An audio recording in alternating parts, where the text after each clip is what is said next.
Words at War presents Here Is Your War by Ernie Pyle.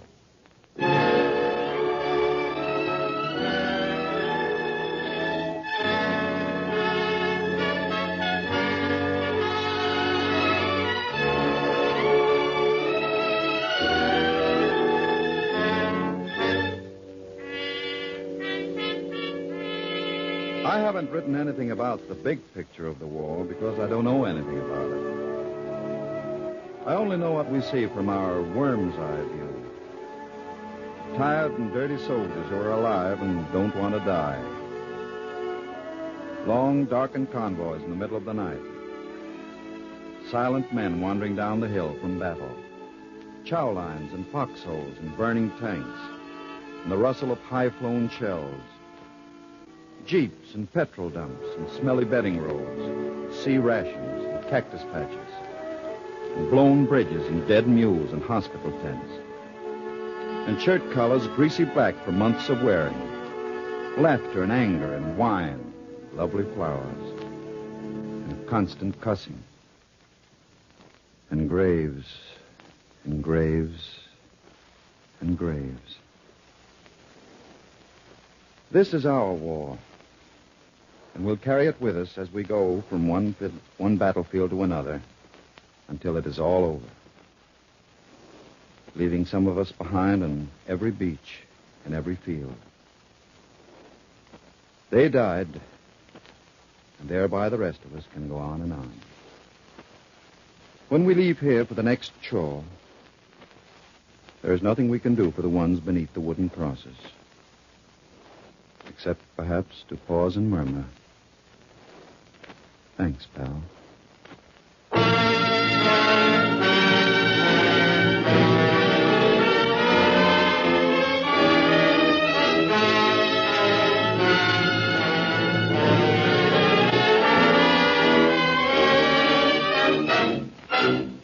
Words at War, brought to you by the National Broadcasting Company in cooperation with the Council on Books in Wartime, brings you another in the series of radio adaptations of outstanding war books. Tonight, stories of the American campaign in North Africa, as reported in the new book, Here Is Your War, by the famous correspondent Ernie Pyle.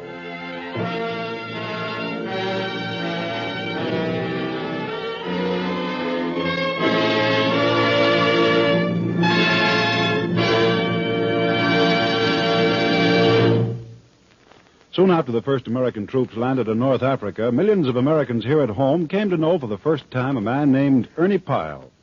Millions had known him, of course, in peacetime for his stories of the little things and the interesting people he met on his wanderings around the United States.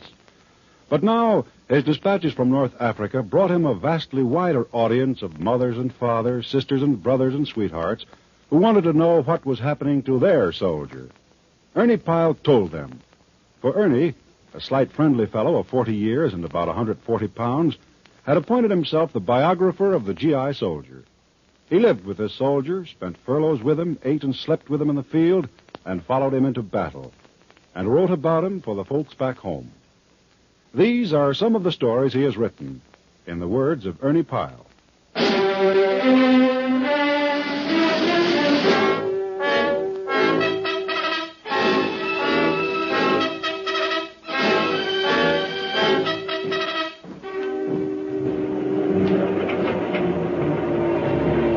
We stood at the rail of our troop ship at an English port and watched the troops march aboard. They came through the rain, heavily laden, steel helmets, overcoats, carrying rifles and huge packs, and rumors about where they were going. You got any idea, Ernie? About what, Sergeant? About where we're going. No, they didn't tell me. I got an idea. Maybe we're going to Russia by way of more mats. Oh, I don't figure it that way, Sergeant. No? How do you figure it, Corporal? Well, I figure it's Iceland. No, they don't need any more troops in Iceland. What do you say, Ernie? I shouldn't think so, Sergeant. Hey, look, Mr. Pyle, maybe we're going back to America, huh? Say, are you nuts? Well, it ain't impossible. Listen, you think they shipped us all the way over here just to ship us back again? You're crazy. Hey, you soldier. Oh, me? Yes, Sergeant? What's that you For got men under who were your going shirt? off to war, they carried odd Sergeant, things on a aboard. what Some had books in their hands. Some carried violin or banjo cases. One soldier led a big black dog. And one I found out later Don't you know carried there's two a puppies rule under his against shirt. dogs on this ship? What do you mean, Sergeant? What dog? The British, ours was a British ship, are finicky about allowing dogs on troop transports. All dogs were ordered turned in. But somehow the morning we filed off the boat in North Africa and began the long march to our quarters, a big black dog and two little puppies from England marched with us up the strange African road. They came aboard silently, most of them. Now and then, one would catch sight of somebody he knew at the rail, and there would be a shout. It was a thrilling sight. And a sad sight, too, in a way, to see them marching in endless numbers up the steep gangway to be swallowed up by the great ship.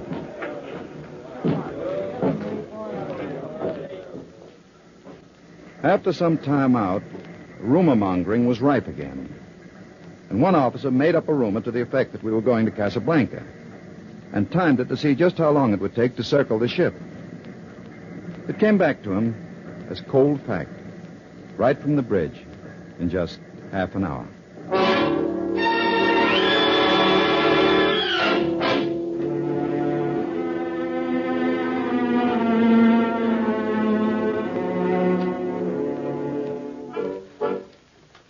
I believe you could take any 1,000 soldiers in our army and out of them get many good entertainers.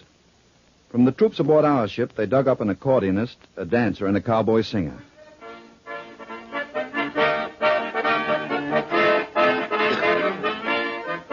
They rehearsed every afternoon.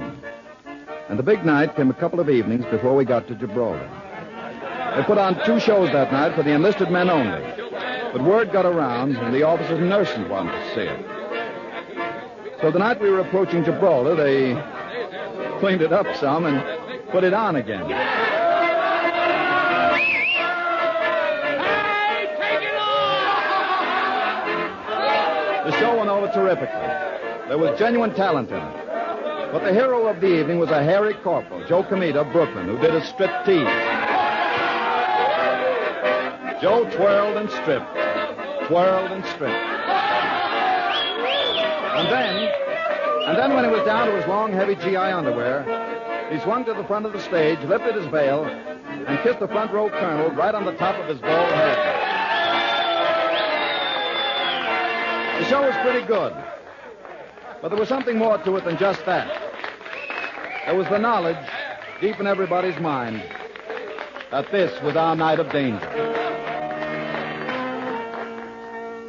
Oh, give me a home where the buffalo roam. The radio had just brought word that Germany's entire U-boat pack was concentrated in the approaches to Gibraltar.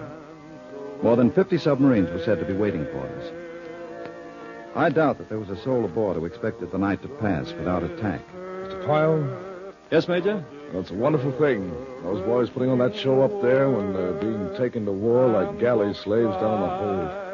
When you think of some people at home squawking their heads off because they've got to do without little things, it makes my blood boil. Outside, the air was warm and the moon laid a brilliant sheen across the water. By its very gentleness, the night seemed in collusion with the evil that lay beneath the waters. It was a perfect night for romance. Or for death. Where seldom is heard. We rode it through with laughter, music, and a song.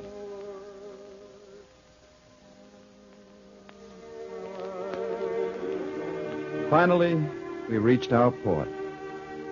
Slowly and intricately, like twine from a hidden ball, the ships poured us onto the docks in long brown lines. We lined up and marched away. Some of us marched 3 miles, some of us 20 miles.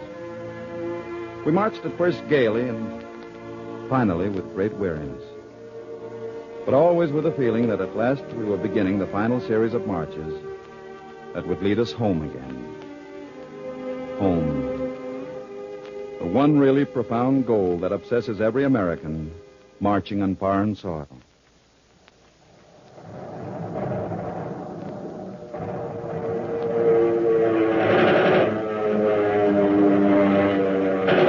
And in due time, time, our first taste of action. Each man was issued 3 bars of D-ration chocolate, enough to last one day. He took no other food. He carried 2 canteens of water instead of the usual one. In the day that followed, he lived in a way that is inconceivable to anyone who hasn't experienced it. He walked and fought all night without sleep. Next day, he huddled in a foxhole or hidden fields of green, knee-high wheat. The German fell for him continually with his artillery. He frankly didn't like it much. I wish it was night. Won't be any picnic tonight. Anything's better than just laying here. Listen to that doggone artillery. Can't they shut up for a little while? Don't seem like I wish they'd shut up. That's what I wish. I just wish they'd shut up. A man can't see a shell unless he's standing near the gun when it's fired. But its rush through the air makes such a loud sound, you wouldn't believe it couldn't be seen. Some shells whine. Others make a kind of toneless rustle. It's hard to describe. The nearest I can come to it is the sound of jerking a stick through water. Some apparently defective shells got out of shape and made queer noises. I remember one that sounded like a locomotive puffing hard at 40 miles an hour. Would they ever shut up? Just for a minute? Shut up! Shut up! Down, you crazy fool!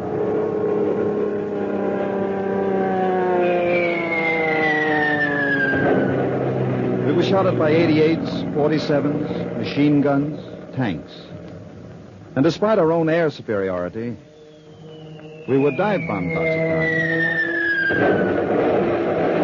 But the Germans were always in such a hurry to get it over and get home that usually their aim was bad and the bombs fell harmlessly in open spaces. Of course, you couldn't depend on that. But strangely enough, although there's nothing lighthearted about the imminence of death at the moment it's upon a man, sometimes it can seem very funny next morning. Say, I hear there's one man who says he wasn't scared last night. Yeah? Who's that, Sarge? I don't know, but I'm going to find him and shake his hand, and I'll knock him out, the dirty liar. You weren't scared, were you, Sarge? Me? I was never so scared in my life. As soon as those bombs started dropping, I started hunting up a chaplain. Boy, I needed some morale building. Actually, the reaction of American soldiers to their first bad bombings were exactly what you'd expect of them. They took it in a way to make you proud. Let's say there was a camp of 5,000 men, and they went through a dive bombing and machine gun strafing. One man out of that 5,000 might break completely. 25 might lose their heads and run around foolishly. A couple of hundred would decide to change trenches in the middle of the bombing, forgetting that the safest place was the trench where they were in the beginning. But the 4,774 others would stay right in their trenches, thoroughly scared, but in full possession of themselves.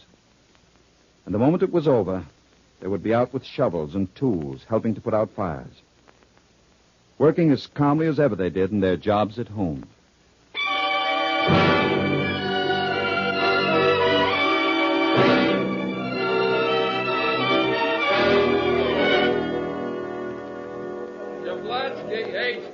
Here! Cassidy, DJ. Right here. Blake. Speaking of home, That's me right here. the mail from home caught up with us now and then. There'd be long intervals without any mail at all.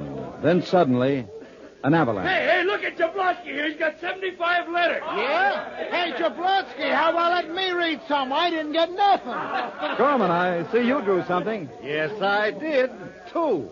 I noticed that a friend of mine is sending me a magazine subscription and a mimeographed letter describing a church festival in my hometown. Wonderful, isn't it? Well, better than nothing. Hey, listen to this one I got. A letter from a rubber company telling me I ought to conserve my tires. How do you like that? Everybody felt really sorry for Private First Class Jim Blake. Oh, my gosh, this is terrible. What am I going to do? What am I going to do? What's the matter, Blake? You got all kinds of mail there. All kinds of mail, sure. Look at it. 50 letters. 50 letters from my wife. 50 letters from your wife? What's the matter with you? You ought to be jumping up and down. Hey, listen to the guy. He gets 50 letters from his wife, and he's crabbing. Hey, wait a minute. You don't get it. This is terrible. This is awful. It puts me in an awful jam. The guy gets 50 letters and he's squawking. I don't get it. Oh, now listen. Will you listen? Here's what happened, see? I don't hear from my wife for 3 months, you see? She promised me that she'll write me twice a week. Okay, I don't hear from her for 3 months. I get sore, see? I write her and tell her she's let me down. I tell her we're all washed up. I tell her, go ahead, get a divorce. Yeah? Hey, that's bad, Blake. And now I get 50 letters. The poor kid's been writing 4 letters a week. Only they just catch up with me. The poor kid, what am I going to do? Gee, Blake, I don't know what to tell Yeah, you. that's tough, Blake. But look, maybe she didn't get your letter about the divorce yet. Yeah, maybe you could send her a cable and say it was just a gag.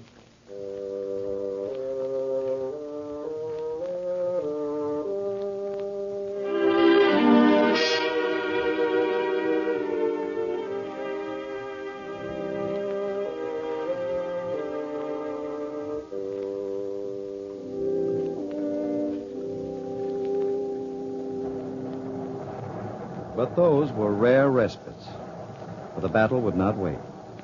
And battle meant the infantry. I love the infantry because they were the underdogs. They had no comforts, and they learned to live without the necessities. And in the end, they were the guys without whom the Battle of Africa could not have been won.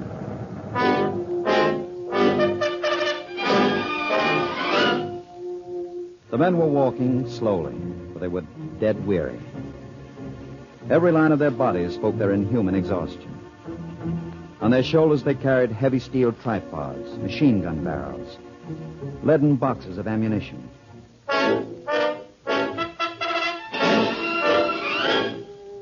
There was an agony in your heart, and you felt almost ashamed to look at them. They were just guys from Broadway and Main Street. Their world can never be known to you.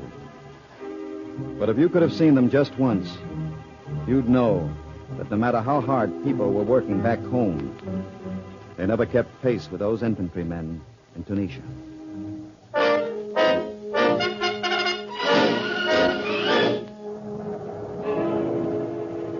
We talk sometimes during the lulls. Talk about home mostly. And when do you figure the war will be over, Ernie? I don't know. It's hard to say, Snip. This year, maybe? No, I hardly think so, Riley. I sure wish it was over. Hey, maybe it will be over in 1944, huh, Ernie? Maybe. Boy, I sure want to get home. Back there in Idaho where there's open country. I like open country where if you want to holler, you can get out and holler. I don't care about hollering. I'd like to get back on my job. What was your job, Riley? Oh, I was kind of a carpenter, but my specialty was cabinet work. Oh, that's what I like.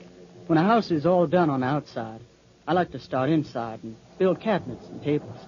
I'm going to be a cabinet worker when I get back. What did you do, Snip? I drove a bakery truck. Sometimes I'd drive 180 miles a day making deliveries. You know, sometimes I'd make as high as $60 a week on that bakery route. That's good money, Snip. Oh, I'd make that doing cabinet work. Might even make more than that. Why, $60 a week would be okay for me. Of course, I don't plan on driving that bakery truck specially. What do you plan on, Snip? Oh, I don't know. Might do any number of things. There's lots of things to do in Idaho. It's a great place. Say, Ernie, do you like to hunt? Well, I guess Well, listen now. When the war's over, will you come hunting with me in South Carolina? Hey, you let me take you fishing before you do that. I'll show you some fishing that... Hey, watch out!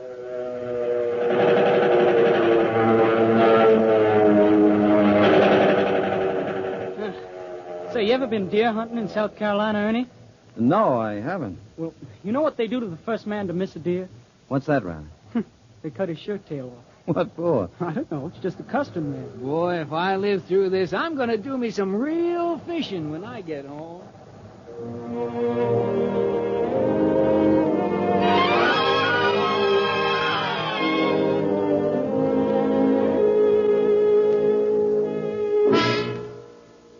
War coarsens most people.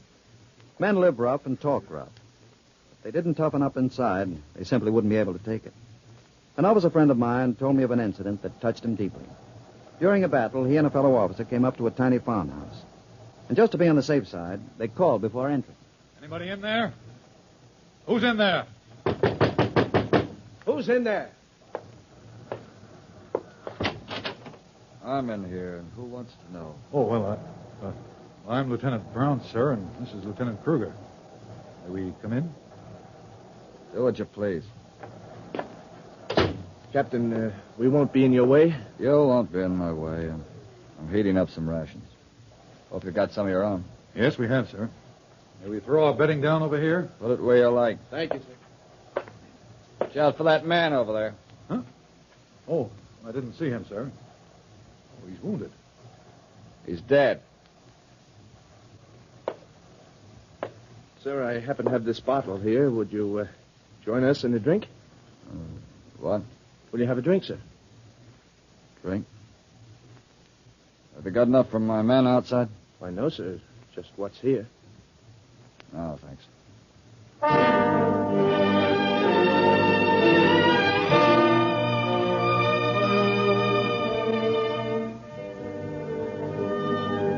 War coarsens people. My own emotions seemed dead and crusty when presented with the tangibles of war.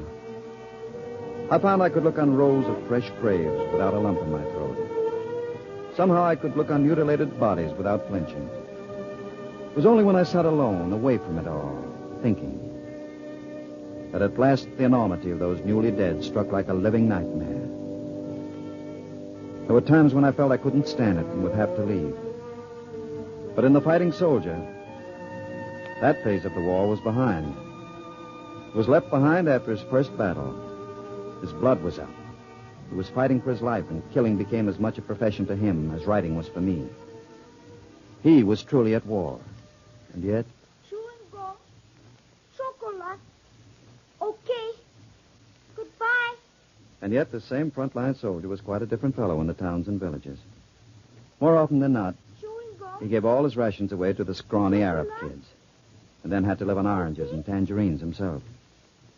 The Arab kids were friendly, and our soldiers weren't 2 days in a new place until every kid in town could say in English, chocolate, chewing gum, okay, and goodbye. Chewing gum. Chocolate. Okay. Wait a minute, you guys. Wait. Anybody got any candy or gum? No, I haven't got a thing. Okay. I'm sorry, Sonny. We're all out of gum and chocolate. Okay. Gee, we're mighty sorry, Sonny. Well, hey, what are you crawling around in that dirt for? Come on, Sonny, get up. You're dirty enough without crawling in it. On your feet, pal. Hey, wait a minute, Jack. What's the matter? This kid can't get up. Okay. Okay. Say, the poor kid has to crawl. He must crawl all over town like that. Chewing gum. Yeah. Yeah, chewing gum, Sonny. We'll find you some chewing gum. Come on. Up you go. Okay. Okay. They got him some chewing gum, and more than that. They took this terribly crippled Arab back to their airdrome. They took the wheels off a battery carrier and made a little wheeled platform for the kid to lie on. Now he rolls along the streets instead of crawling in the filth. And every soldier is his friend. Okay. Chewing gum. Chocolate. Okay. Goodbye. Yes, war coarsens people, but it can't harden the hearts of American boys. For all the killing they must do so that there'll be an end to killing. I don't think that any of us who have seen the mass cruelty of war can ever be cruel to a living thing when this war is over. And what of your soldier? I'm just the same as I always was. I'm no different. But he is different. The men over here in North Africa have changed. They're too close to themselves to sense the change, perhaps. But they have changed in little ways. Once, soldiers inevitably asked me 2 questions wherever I went. When's the war going to be over, Ernie? When do you think we'll get home, Ernie? It's different now. Sure, they all still want to go home. But there is something deeper now. It isn't a theatrical proclamation that the enemy must be destroyed in the name of freedom. Just that we gotta win this war or else. We can't be running excursion steamers back and forth across the Atlantic while we're doing it. They're rougher than when you last saw them. War's a rough business.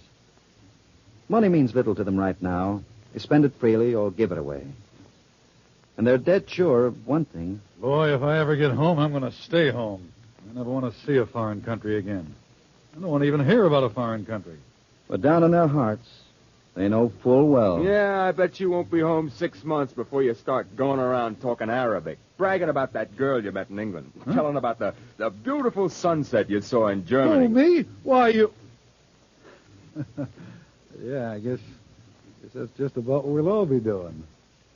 You'll know them all right.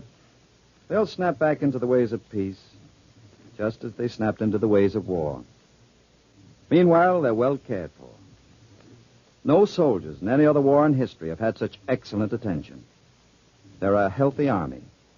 Their food is good. Boy, what I wouldn't give for a swell steak in a Broadway restaurant. He's thinking more of Broadway than the steak. He's thinking more of home, wherever home may be.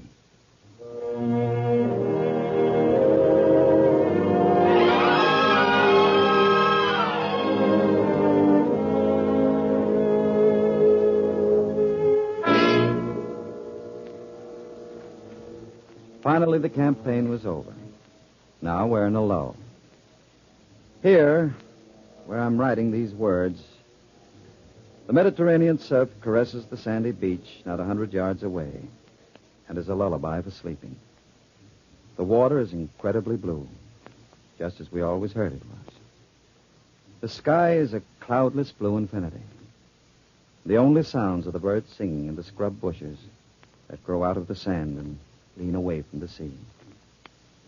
Now, there's a little time to rest. Time for a cigarette and peace. For music and a song.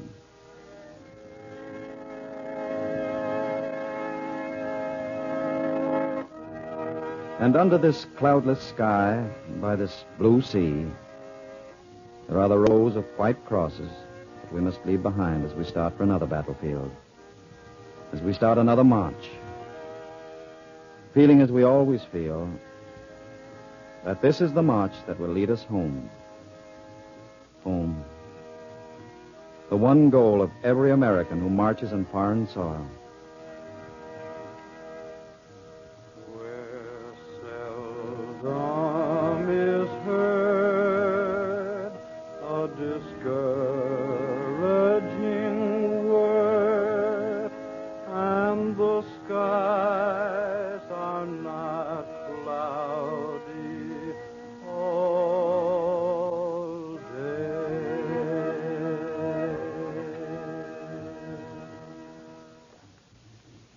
There'll always be some left behind as we go from one battlefield to another. They die, and thereby the rest of us can go on. There is nothing we can do for the ones beneath the wooden crosses, except perhaps to pause and murmur, "Thanks, pal."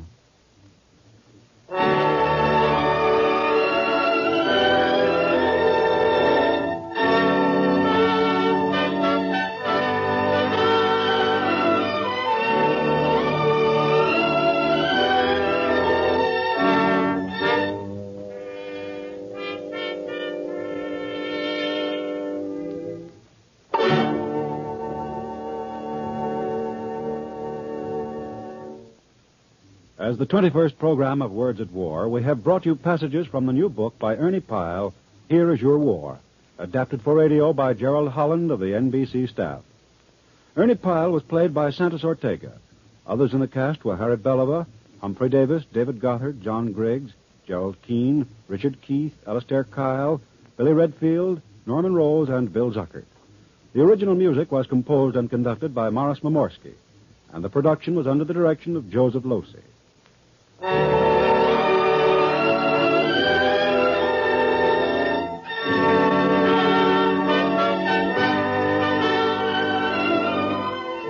Next week, Words at War will present Lieutenant John Mason Brown in a dramatic adaptation of his brilliant forthcoming book, To All Hands, which he calls an amphibious adventure. Words at War is brought to you in cooperation with the Council on Books in Wartime by the National Broadcasting Company and the independent radio stations associated with the NBC network.